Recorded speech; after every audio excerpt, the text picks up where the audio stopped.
"Sir, economy class is that way?" The flight attendant said, sharply blocking his path. Darius Washington paused, holding out his first-class boarding pass. Her eyes narrowed disbelief disguised as protocol. Behind him, a white passenger breezed past without question. "May I see your ticket again?" she pressed. The cabin grew quieter, eyes turning. Darius's calm smile didn't waver, even as humiliation rippled through him. What she didn't know, what no one in that cabin knew, was that the man she'd just insulted wasn't a lost passenger. He was Skyline Airways' soon-to-be CEO on a secret mission to see how his own airline treated people who looked like him. The sunrise painted Atlanta's skyline in hues of amber and gold as Darius Washington adjusted his casual button-down shirt in the mirror of his downtown penthouse. At 42, his salt and pepper hair and athletic build gave him an air of quiet confidence that had served him well throughout his meteoric rise in corporate America. Today marked a significant milestone, his first unofficial day as CEO of Skyline Airways, though the public announcement wouldn't come until tomorrow. Dress for the job you want, not the job you have, his mother used to say. But today, Darius was deliberately dressing down. No tailored Armani suit, no Rolex watch, no status symbols that typically adorned his 62 frame during boardroom presentations. Today's mission required something different, authentic insight into how Skyline treated its everyday customers, particularly those who looked like him. Darius checked his phone. A text from Raymond, his 71-year-old mentor and former civil rights activist who had guided him since his undergraduate days at Harvard. "Remember what Dr. King said about the ultimate measure of a man. They won't all welcome you with open arms."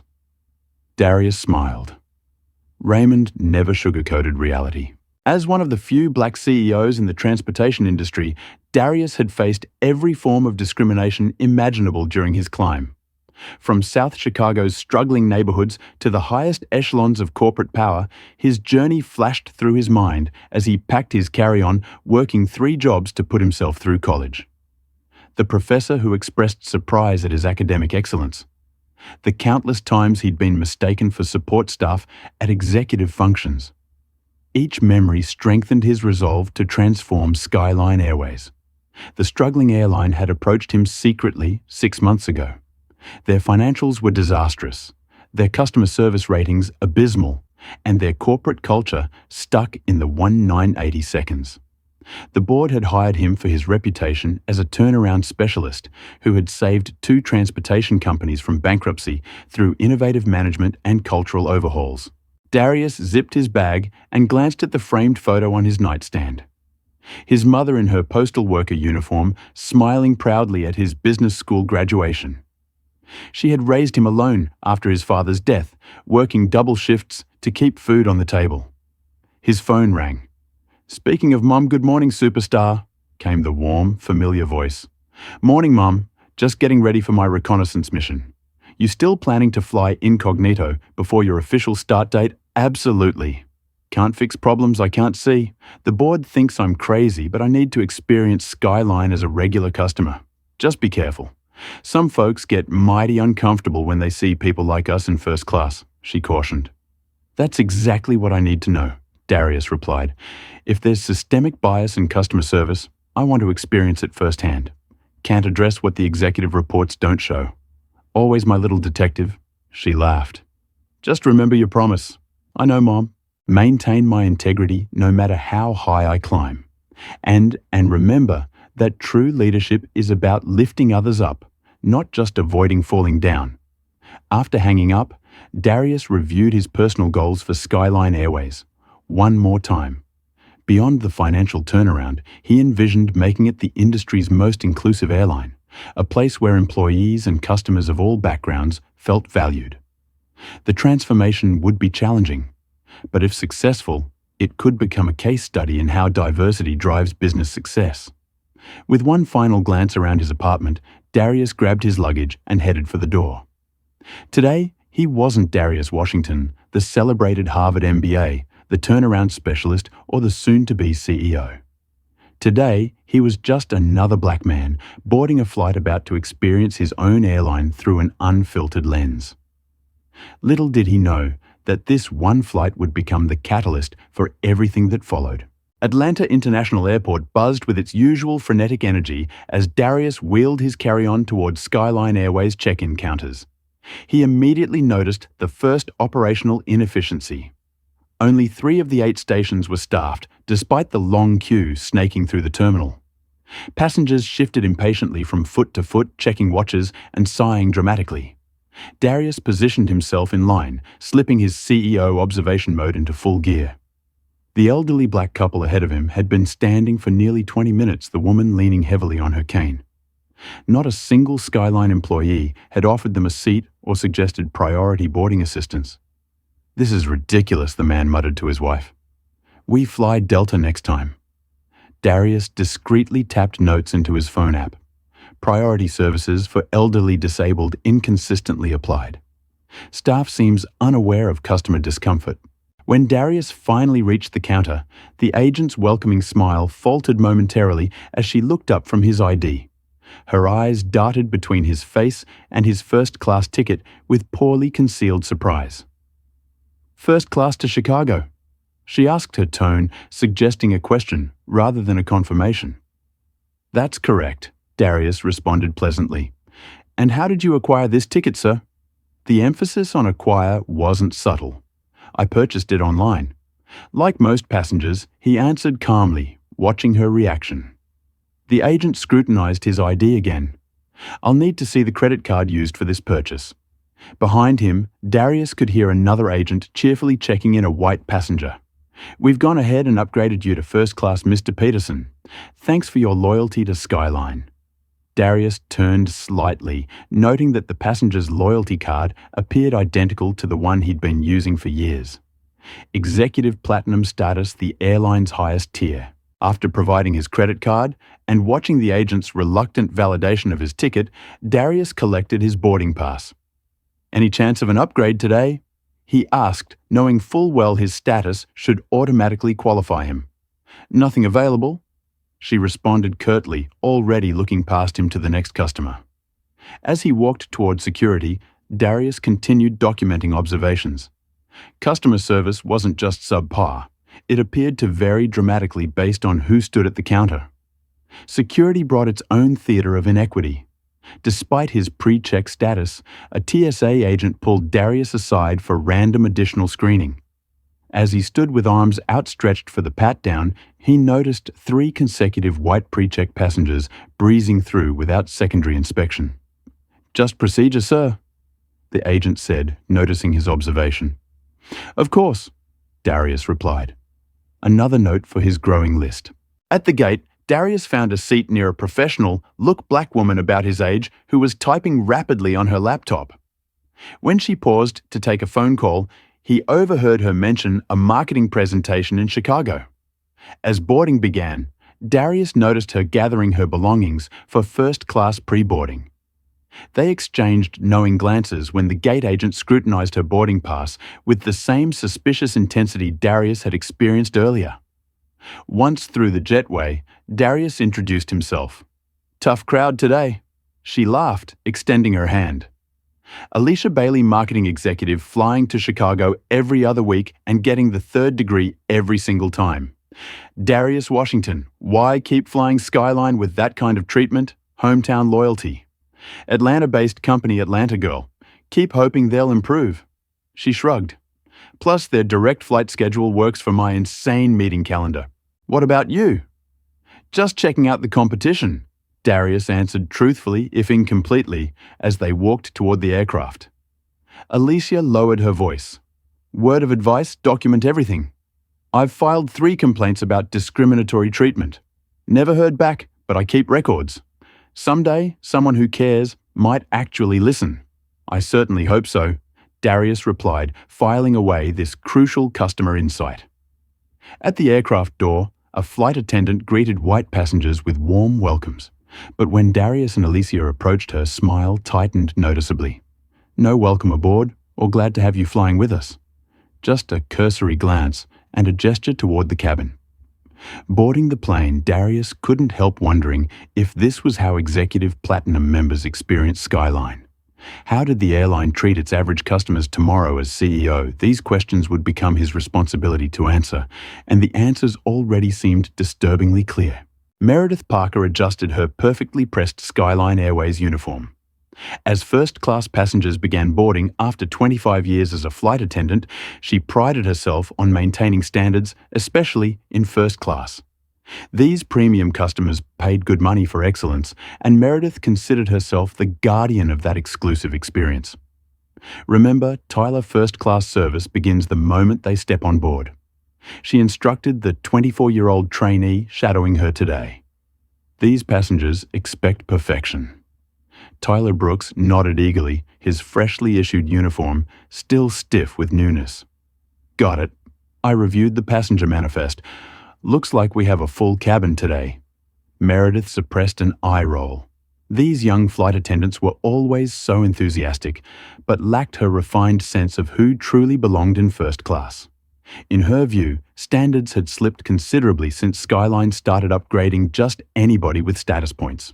Just follow my lead, she said, positioning herself at the cabin entrance. Her financial worries nagged at the edges of her consciousness as she greeted the first passengers.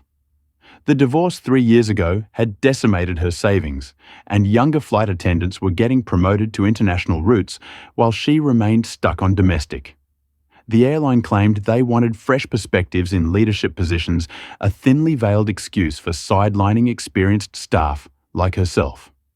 As passengers filed in, Meredith warmly welcomed the regulars.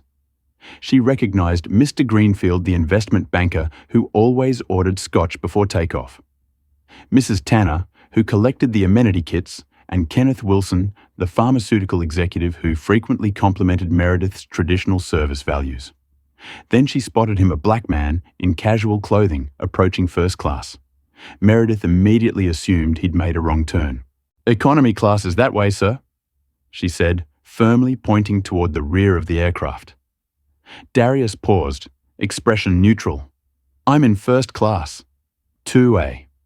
Meredith's lips thinned. "May I see your boarding pass, please?" Darius produced his pass, which Meredith scrutinized with exaggerated care, while 3 white passengers walked past her into first class without being asked for verification. Tyler shifted uncomfortably beside her, noticing the disparity in treatment. Meredith, should I be checking everyone's? I've got this." She cut him off, reluctantly returning to Rass's boarding pass. "Seat 2A is by the window." Darius nodded politely and moved to his seat, where he discreetly continued making notes on his phone. Behind him came Alicia Bailey, whom Meredith subjected to the same verification process. The 2 passengers exchanged glances as Alicia took her seat across the aisle from Darius. Tyler leaned toward Meredith after they'd moved to the galley. "Shouldn't we check everyone's boarding pass company policy?" says Tyler. Meredith interrupted. "Part of providing excellent service is knowing who belongs where. It saves regular first-class passengers from the indignity of being questioned." She straightened a stack of cocktail napkins. "You'll develop the instinct with experience." Tyler frowned, but remained silent. This wasn't what they'd taught in training about consistent service standards. As the boarding process continued, Kenneth Wilson arrived, immediately recognizing Meredith, the queen of the skies. He boomed. "First class isn't the same without you, Meredith." "Always a pleasure, Mr. Wilson." She beamed, not asking to see his boarding pass. "Your usual scotch after takeoff. You know me too well." Meredith guided him to his seat, deliberately ignoring Darius and Alicia, who were already settled in theirs. She caught Kenneth glancing disapprovingly at the 2 black passengers. "Quite the diverse cabin today," he muttered to Meredith. "Just loud enough for nearby passengers to hear." "Standards aren't what they used to be," she replied with a knowing smile. From his window seat, Darius observed the interaction while appearing absorbed in his phone. This was exactly the kind of subtle discrimination he needed to witness firsthand, impossible to capture in customer satisfaction surveys or executive reports. The captain's announcement crackled through the cabin as the boarding door closed. Darius settled in, anticipating the 5-hour flight to Chicago. He hadn't expected to gather such compelling evidence of bias before they'd even left the gate. The question now was, how much more he would witness before they reached their destination, and what exactly he would do about it. Tyler returned to the first-class cabin offering pre-departure beverages with a genuine smile that he extended equally to every passenger. A small act of professionalism that stood in stark contrast to his mentor's behavior. The real test of Skyline service culture, Darius knew, was just beginning. The fastened seatbelt sign had barely turned off when the inconsistencies in service became glaringly obvious. Kenneth Wilson received his scotch without asking, while other first-class passengers raised their call buttons to request beverages. Meredith efficiently served the white passengers before making her way to the remaining travelers. Darius patiently waited his turn, observing the systematic pattern in her service route. When Meredith finally approached his row, she asked Alicia for her drink order, but then moved to the next row without acknowledging Darius. After 15 minutes, Darius pressed his call button. Meredith visibly sighed before returning to his seat. "Yes," she asked, her tone noticeably cooler than the one she'd used with other passengers. "I'd like a sparkling water with lime, please," Darius requested politely. "We're quite busy with meal preparation. I'll get to it when I can," she replied before walking away without turning off his call button. Alicia caught Darius's eye and subtly shook her head in shared understanding. 20 minutes passed. Every other passenger had received their requested beverages. Darius's call button remained unanswered. He pressed it again. This time Tyler approached. "I'm so sorry about the wait, sir. What can I get for you?" "Sparkling water with lime, please," Darius repeated. Right away, Tyler assured him, returning promptly with a drink. Meredith noticed and pulled Tyler aside in the galley. Their hushed conversation was just audible from the first row. "Don't jump every time they press the button. It teaches them to be demanding, but he waited 20 minutes. Tyler protested quietly. "Some people need to learn patience." Meredith replied loud enough for several passengers to hear. Have you ever experienced or witnessed this kind of treatment on an airplane? Comment number 1, if you've seen flight attendants treat certain passengers differently. Or number 2, if you've always received equal service regardless of your appearance.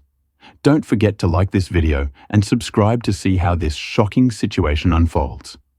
The meal service proceeded with the same pattern of differentiated treatment. Kenneth received extra attention with Meredith inquiring if his steak was cooked to perfection. When she reached Darius, she wordlessly placed his meal tray down and moved on without offering the bread selection or asking about his entree preference. Midway through the flight, Darius stood to use the first-class lavatory. Both were vacant with their unoccupied signs clearly displayed. As he approached, Meredith stepped into his path. "The economical-class lavatories are available toward the rear of the aircraft," she stated firmly. Several first-class passengers looked up watching the interaction unfold. "I'm aware," Darius responded calmly. "However, as a first-class passenger, I'm using the first-class lavatory." Meredith's eyes narrowed. "These facilities are currently being cleaned, both of them with their vacant signs illuminated." Darius asked, his tone remaining measured despite the obvious fabrication. From her seat, Alicia discreetly began recording the interaction on her phone. "Sir, I need you to return to your seat or proceed to the economy lavatories." Meredith insisted, her voice rising. "You're being confrontational. I'm simply requesting access to the amenities included with my first-class ticket." Darius clarified, noting how several passengers were now openly staring. "Is there a problem here?" Kenneth Wilson interjected, approaching from his seat. "Meredith, is this passenger bothering you?" "Mr. Wilson, this doesn't involve you," Darius stated firmly. "I think it does when someone is disrupting the first-class experience," Kenneth replied. "Some of us are regular first-class flyers who value certain standards." The coded language wasn't subtle. Tyler appeared from the galley, looking concerned. "The lavatories are available, Meredith," he said quietly. "No cleaning is scheduled during this flight." "Stay out of this, Tyler," Meredith snapped before turning back to Darius. "Sir, your behavior is becoming disruptive." "My behavior?" Darius asked incredulously. "I've simply requested the same service other passengers have received without question." "Perhaps you're unfamiliar with first-class protocols," Meredith suggested condescendingly. Actually, Darius replied, his patience finally wearing thin. I'm extremely familiar with how first-class passengers should be treated. What's your employee number? Meredith. You want my employee number? She scoffed, pointing to her name tag. M. Parker, 45729. Go ahead and complain. Nothing will come of it. The cabin had fallen completely silent as passengers watched the confrontation escalate. I'm not filing a complaint, Meredith Darius said quietly. But you should know that I'm Darius Washington Skyline Airways' new CEO starting tomorrow. The color drained from Meredith's face as stunned murmurs rippled through the cabin. Kenneth Wilson stepped back suddenly, finding great interest in his shoes. That's impossible, Meredith stammered. The CEO is Robert Alderman, who retired last month, Darius completed. The board has kept my appointment confidential until tomorrow's official announcement. Tyler's eyes widened in recognition. You're the executive in the memo that came through this morning. I saw your photo in the staff bulletin. Kenneth Wilson attempted to interject, Mr. Washington. I was simply trying to help maintain order. Darius raised his hand, cutting him off. We'll discuss appropriate behavior in first class another time, Mr. Wilson. Right now, I'd like to use the lavatory that comes with my ticket. What would you do if you were in Darius's position?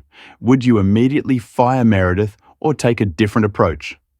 Comment number 3, if you believe in immediate consequences, or number 4, if you think systemic change requires a different strategy. Like and subscribe to find out what happens next in this shocking true story. The revelation of Darius's identity transformed the first-class cabin instantly. Meredith stood frozen, her face cycling through expressions of disbelief, horror, and mortification. The silence that had fallen over the passengers was thick enough to cut with the plastic knives from their meal trays. You can't be...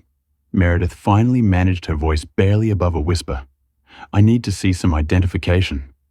I don't actually owe you that, Darius replied evenly. But since verification seems to be your primary concern today, he reached for his wallet and produced his corporate ID, along with a business card bearing Skyline Airways logo and his name alongside Chief Executive Officer. Tyler, who had been standing nearby, leaned forward to confirm it's him, Meredith. That's the photo from this morning's executive announcement preview. Meredith's hand trembled as she reached for the lavatory door. Sir, I apologize for the misunderstanding. Please let me. No misunderstanding occurred, Darius stated firmly. What happened was a pattern of discriminatory service that I've observed since boarding. We'll discuss this further after we land. As Darius entered the lavatory, the cabin erupted in hushed conversations. Kenneth Wilson immediately changed seats, distancing himself physically from his previous comments.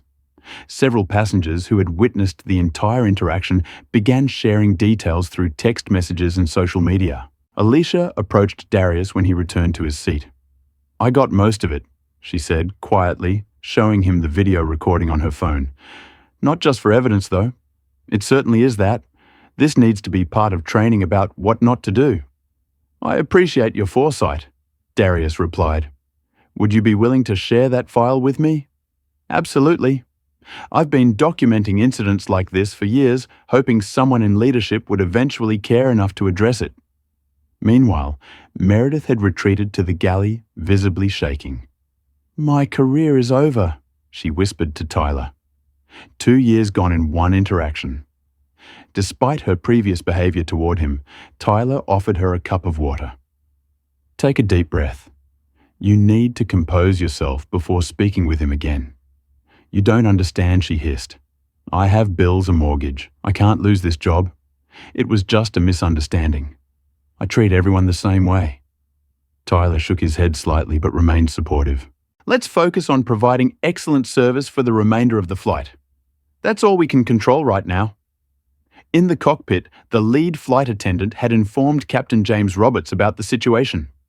The 60-year-old pilot frowned deeply as he processed the information. The new CEO was subjected to discriminatory treatment in first class. On his own airline, Roberts confirmed, and he was flying incognito to evaluate our service. That's what I've been told, the flight attendant replied nervously. Roberts pinched the bridge of his nose. I'd better speak with him. When Roberts emerged from the cockpit to introduce himself to Darius, the entire service dynamic had already transformed dramatically. Meredith was now overly solicitous toward everyone, offering extra beverages, snacks, and apologetic smiles. "Mr. Washington, I'm Captain James Roberts. Welcome aboard Skyline Airways. Had I known you were traveling with us today, that was precisely the point." Captain Roberts Darius interrupted politely. "I wanted to experience our airline exactly as our customers do. No special treatment, no advanced notice." Roberts nodded. "I understand. Is there anything I can do to improve your journey today?" "Just continue flying the aircraft safely to Chicago," Darius replied with a small smile. "I'd prefer to address the service issues after we land, rather than disrupt the flight further." As Roberts returned to the cockpit, Darius took out his phone and began typing notes about the incident.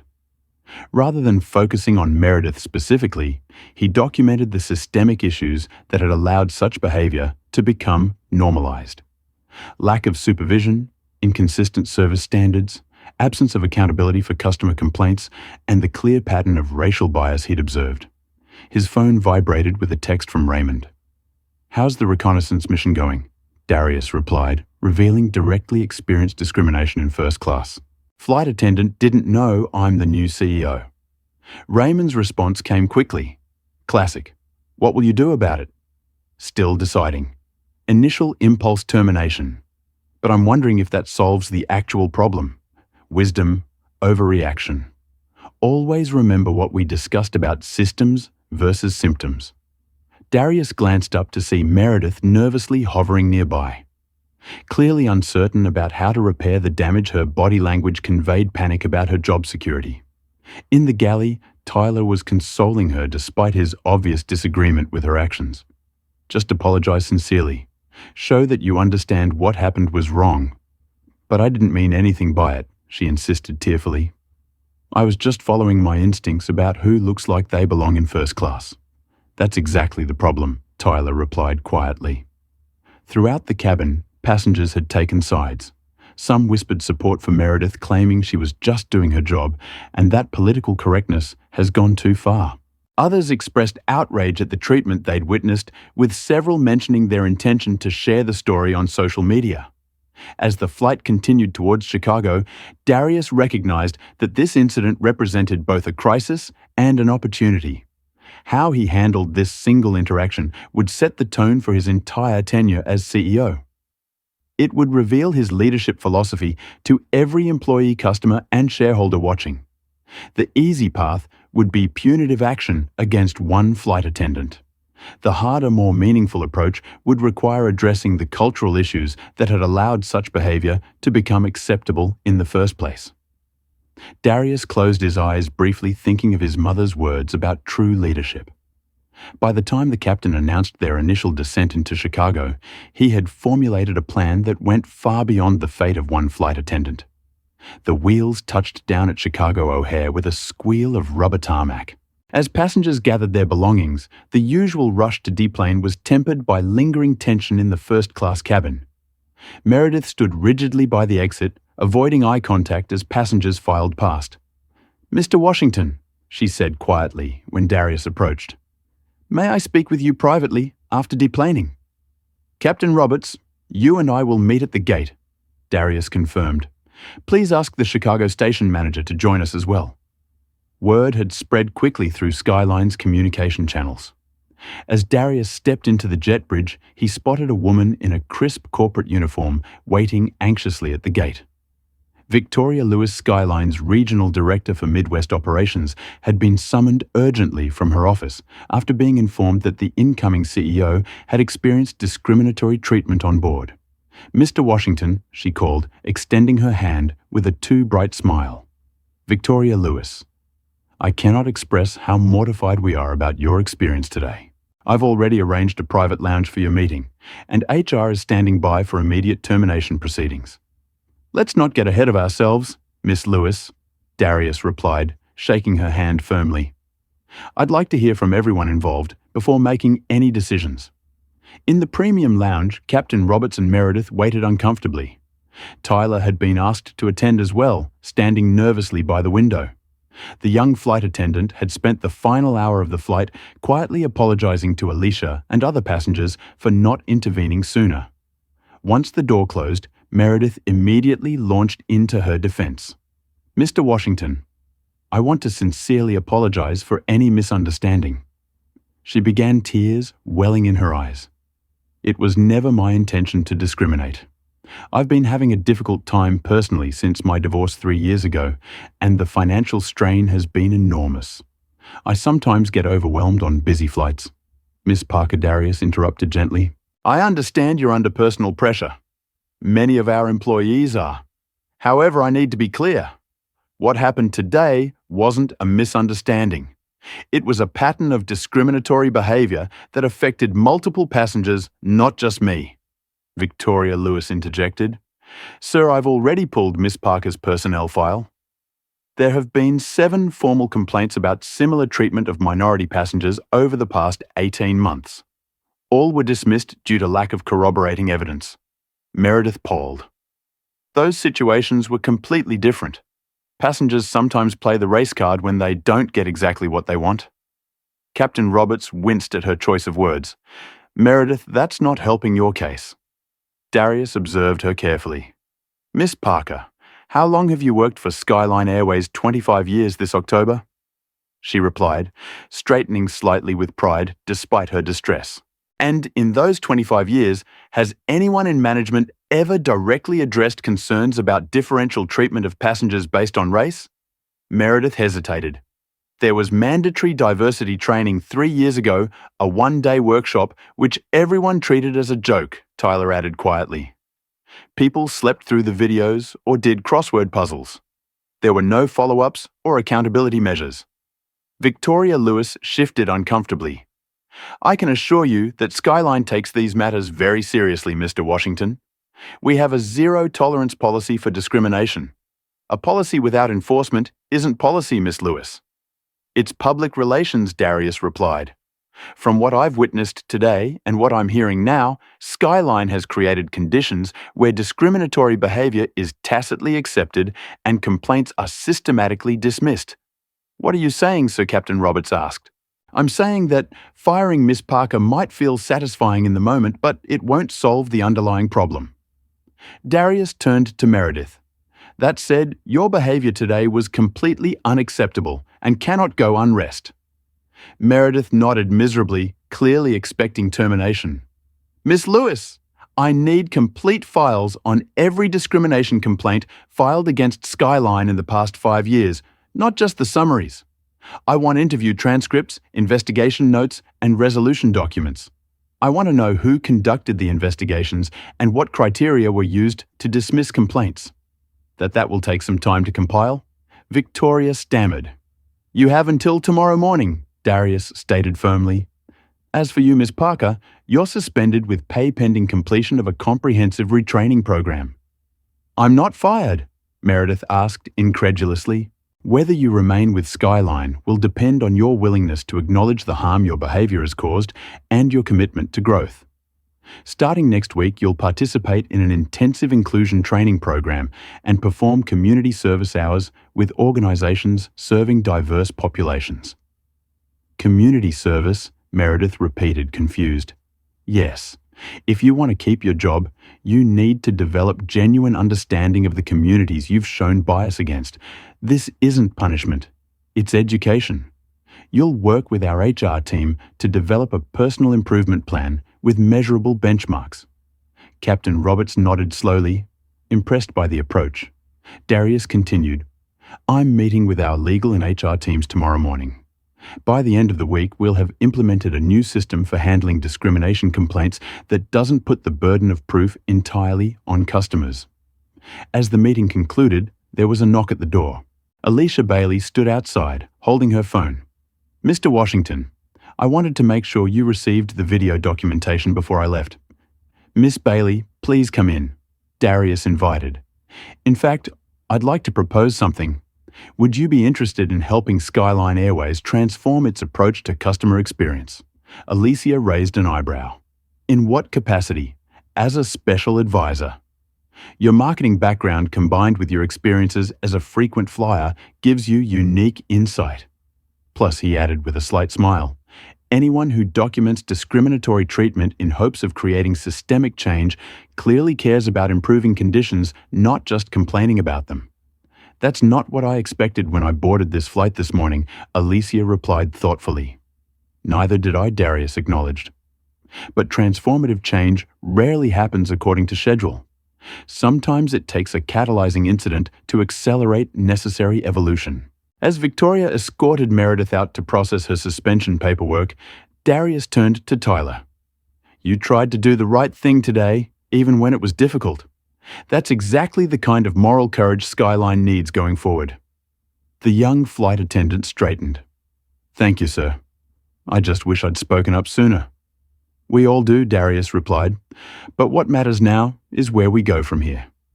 The gleaming glass tower of Skyline Airways Chicago headquarters reflected the morning sunlight as Darius Washington strode through the revolving doors at precisely 8:00 a.m. The security guard did a double take, initially moving to stop him before recognizing the face from the company-wide email sent the previous evening. Good morning, Mr. Washington, the guard said, hastily printing a temporary access badge. Congratulations on your appointment. Thank you, Darius replied, accepting the badge.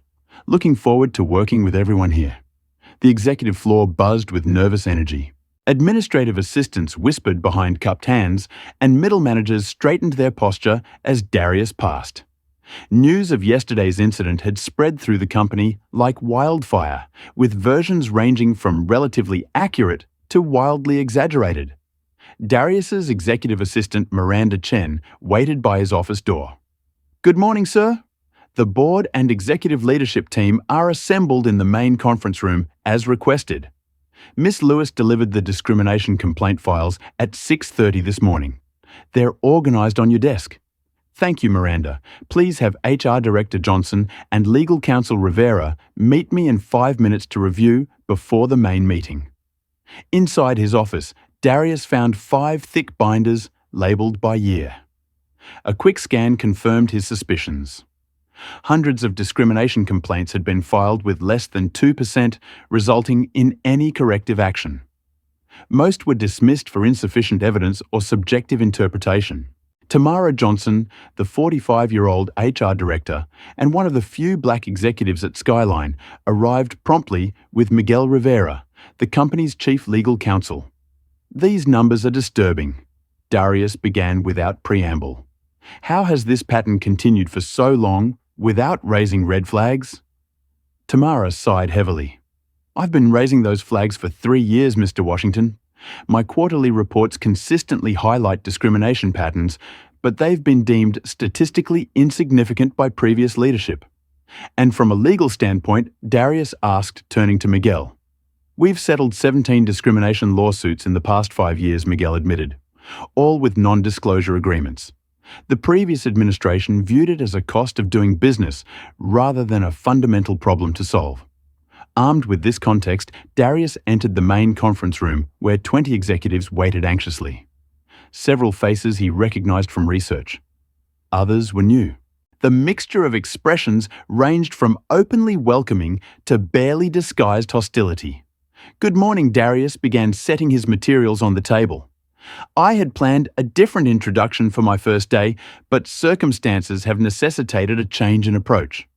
Franklin Pierce, a 67-year-old board member with silver hair and an expensive suit, leaned forward. Before you begin, Mr. Washington, several of us have concerns about your handling of yesterday's incident. I'm listening, Darius replied evenly.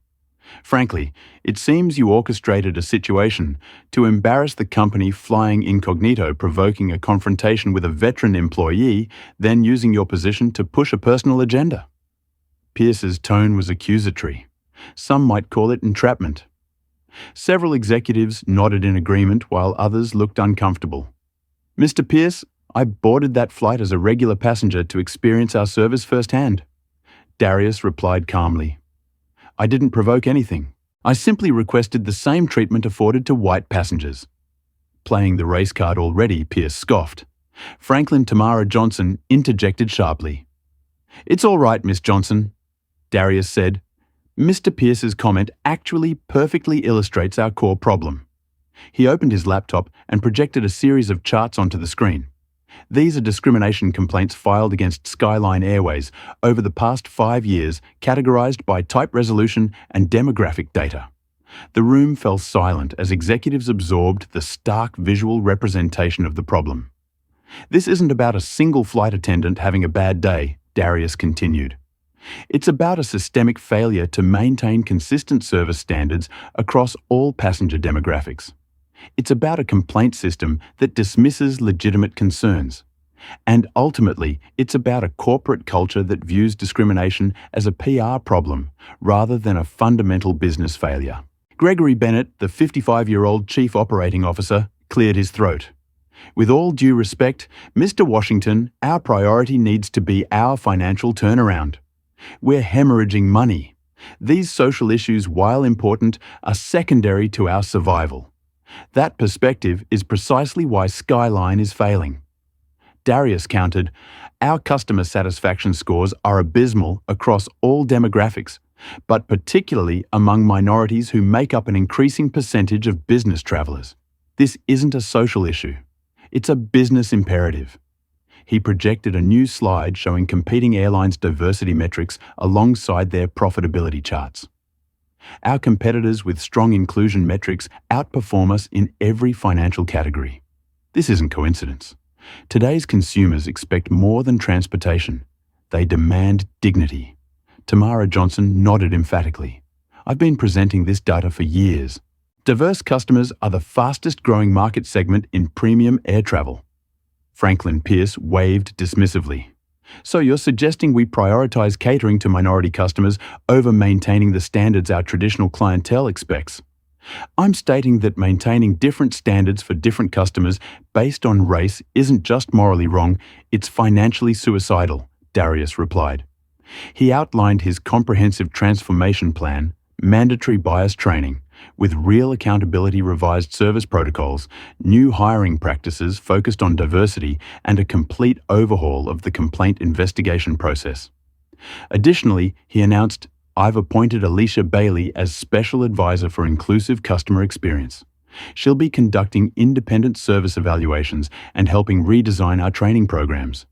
You've hired an outsider based on a single interaction, Gregory Bennett asked, incredulously. I've engaged an experienced marketing executive who has documented years of inconsistent service as a frequent flyer. Her perspective will be invaluable. Franklin Pierce slammed his hand on the table. This is outrageous. You're completely overreacting to one isolated incident. The data in front of you proves it's not isolated, Darius responded. These changes are non-negotiable. Then several of us will have no choice but to resign in protest. Pice threatened, looking around for support. I accept your resignation effective immediately, Darius stated calmly, surprising the room. Anyone else who feels they cannot support a culture of inclusion and accountability is welcome to follow Mr. Pierce's example. 3 other executives stood alongside Pierce, including Gregory Bennett. I'll have security escort you to collect your belongings, Darius continued unmoved. Your severance packages will reflect standard terms for voluntary resignation as the resigning executives left in stunned silence. Darius turned to the remaining leadership team. Starting today, Skyline Airways has a zero-tolerance policy for discrimination that will be consistently enforced at every level. We're implementing bias training, revising service protocols, and creating transparent accountability metrics. Every executive's compensation will be tied to improvement in these areas. He paused, surveying the room. This is not optional, and it's not negotiable. If you're not committed to creating an airline where every customer receives excellent service regardless of their appearance, background, or identity, then Skyline is no longer the right place for you. The remaining executives shifted in their seats, some nodding in agreement, others looking uncertain, but unwilling to join the exodus. The press announcement of my appointment goes out in 30 minutes. Darius continued, it will include our commitment to transformative change. By market close today, shareholders will know exactly what kind of company Skyline Airways intends to become. As the meeting concluded, Tamara Johnson approached Darius privately. "That was 20 years overdue," she said quietly. "But are you concerned about the board's reaction? Pierce has allies." "The board hired me to save this airline," Darius replied. "I explained my approach during the interview process. Those who objected were outvoted." He glanced at his watch. "Now, let's get to work. We have an airline to transform." 3 months after Darius Washington's revelation on Flight 1157, Skyline Airways pulsed with the energy of reinvention. The gleaming terminal displays showcased the airline's new slogan, "Skyline for Everyone," part of Alicia Bailey's comprehensive rebranding campaign that had garnered attention throughout the industry. Meredith Parker stood nervously at the front of the Employee Training Center, facing 30 new flight attendant recruits from diverse backgrounds. The past 12 weeks had profoundly changed her perspective. After initially approaching her suspension with resentment, the intensive training program and community service had gradually opened her eyes to unconscious biases she'd never acknowledged.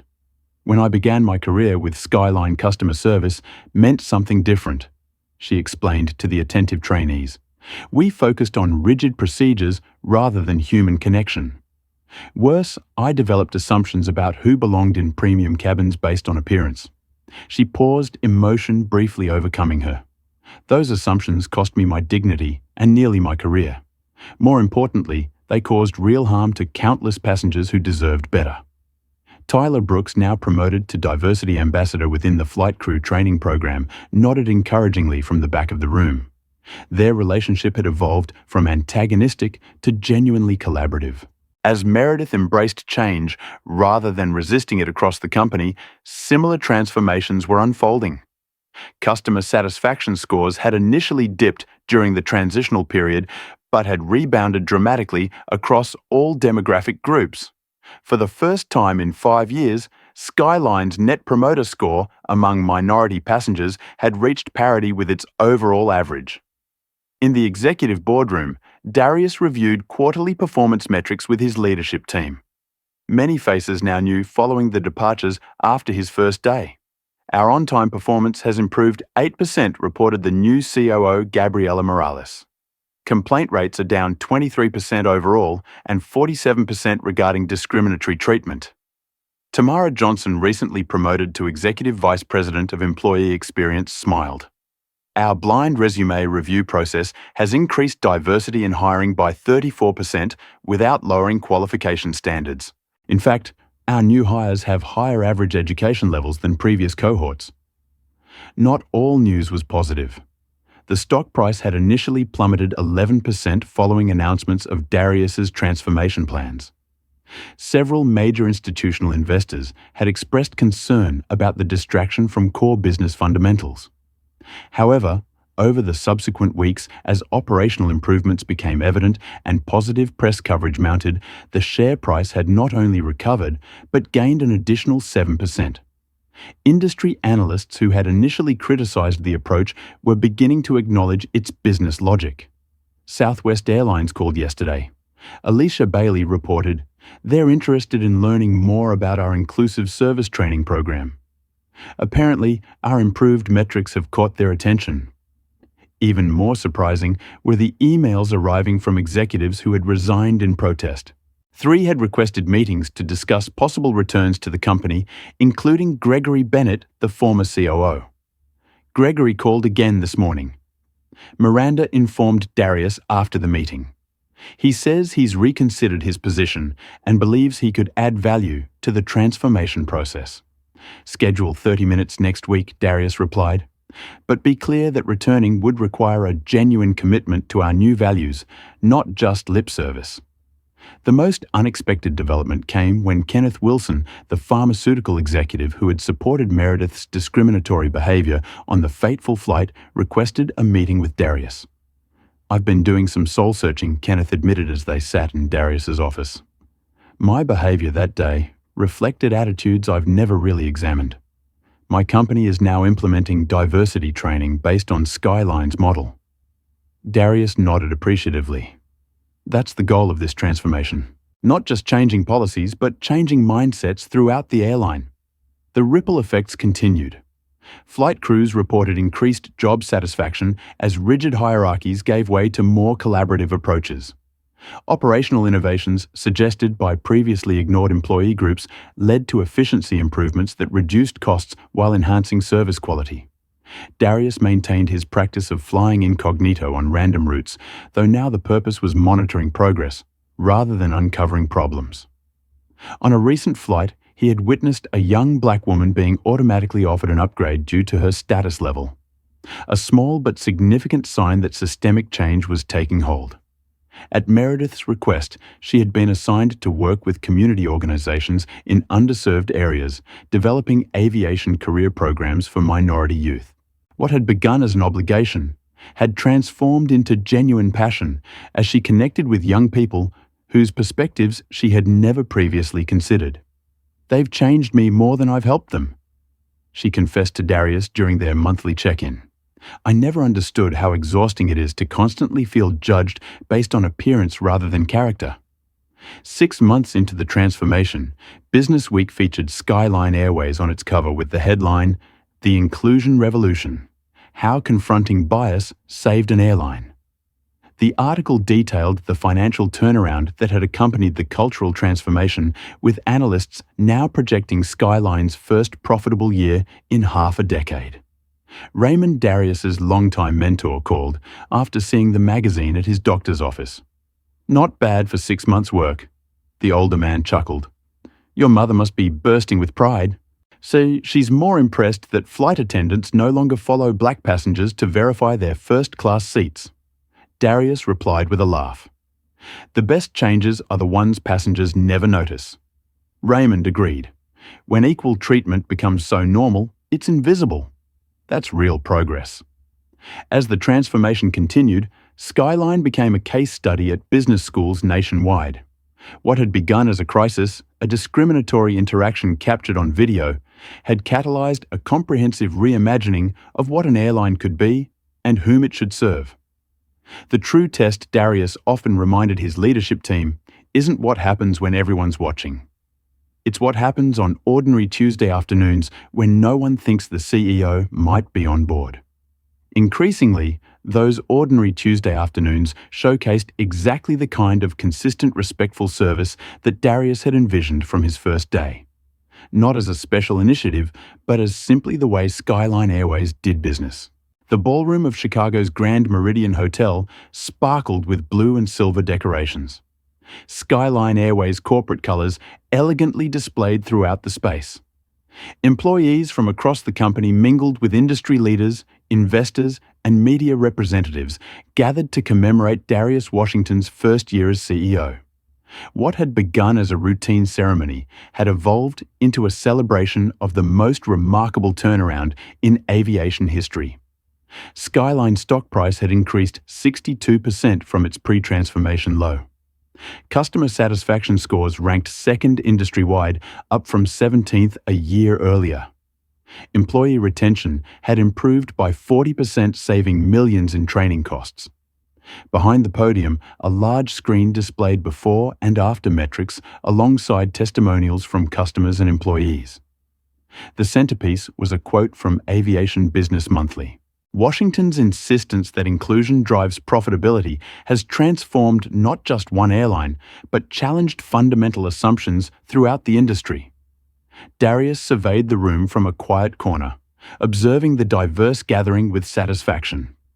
His mother stood nearby, elegant in her navy blue dress, accepting congratulations from executives who had learned of her role in shaping her son's leadership philosophy. "Quite different from the reception you received on that first flight," came a familiar voice. Darius turned to see Alicia Bailey, now Skyline's Chief Customer Experience Officer, after her tremendously successful work as Special Advisor. "Hard to believe it's been a year," he replied. "Your marketing campaign deserves much of the credit for translating our internal changes into external success. Skyline for Everyone wasn't just clever branding," Alicia responded. "It articulated something people desperately wanted to believe was possible, that a major corporation could genuinely value every customer equally." Their conversation was interrupted by the event coordinator announcing it was time for the formal program to begin.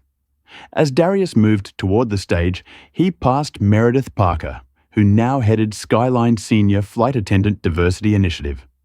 "Mr. Washington," she said, extending her hand. "I never properly thanked you for what exactly he asked." "For seeing beyond that terrible moment to what could be possible," Meredith replied, "for understanding that change requires opportunity, not just accountability." Darius nodded thoughtfully. The easiest decision would have been firing you. The more meaningful path was creating systems where transformation became possible for individuals and for the company. On stage, Tamara Johnson introduced Darius to enthusiastic applause. He adjusted the microphone and gazed out at the assembled crowd. "1 year ago today, I boarded a Skyline Airways flight. As an ordinary passenger," he began. "What happened during that journey exposed deep problems within our company culture. Problems that many pretended didn't exist or dismissed as isolated incidents. The room grew quiet as attendees recalled the viral video that had eventually leaked of Meredith confronting Darius before learning his identity. That moment could have ended one flight attendant's career. Instead, it launched the transformation of an entire industry." He gestured toward Meredith in the audience. Miss Parker's journey from that confrontation to her current leadership role exemplifies what's possible when we choose education over punishment, growth over cancellation. Darius outlined the company's remarkable financial results alongside its industry-leading inclusion metrics. He announced the formal establishment of the Washington Scholarship Fund for underprivileged youth interested in aviation careers, funded by the executive team donating 10% of their annual bonuses. "The business case for inclusion has been definitively proven," he continued. "But the human impact matters even more. Every day, thousands of passengers board our aircraft, knowing they'll be treated with respect regardless of their appearance, accent, or background." As he concluded his remarks, Darius invited Meredith to join him on stage, a moment that symbolized how far both individuals and the company had come. "Miss Parker and I had a very different interaction a year ago," Darius acknowledged as the audience chuckled nervously. "Today, she leads our most successful culture initiative and has personally mentored over 60 employees through their own journeys of growth and understanding." Meredith stepped to the microphone. "A year ago, I thought I knew what excellent service meant. I was wrong in ways that caused real harm to real people. The journey since then hasn't been easy, but it's been necessary and ultimately transformative." After the formal program concluded, Darius found a moment alone to call Raymond, who had been unable to attend due to health concerns. "Wish you could have been here," Darius told his mentor. "You predicted most of this, not the part about you becoming an industry icon." Raymond chuckled. "The CEO of United called me last week asking if I knew how to reach you. Seems they're interested in your approach." "The work isn't finished," Darius acknowledged, "but we've proven it's possible." Later that evening, Darius boarded a Skyline flight to Atlanta, again traveling as a regular passenger. The difference this time was immediate. The gate agent greeted every passenger with identical courtesy. On board, the flight attendant welcomed him to first class without a second glance at his boarding pass. As the aircraft lifted into the night sky, Darius reflected on the journey of the past year. What had begun as a shocking confrontation had catalyzed a transformation far beyond one airline. Companies across industries were now studying Skyline's approach, recognizing that genuine inclusion wasn't just morally right, but financially advantageous. The true victory wasn't just changing policies, but changing hearts and minds. The flight attendant, who now efficiently served beverages, didn't treat all passengers equally, because she feared being caught on video or exposed to the CEO. She did so because Skyline had built systems and culture that made inclusion the natural way of doing business. As the flight cruised at altitude, Darius opened his laptop to review plans for year 2 of the transformation. The foundation had been built, but the work continued, creating an industry where that initial confrontation would become increasingly unimaginable to future generations of travelers and employees alike.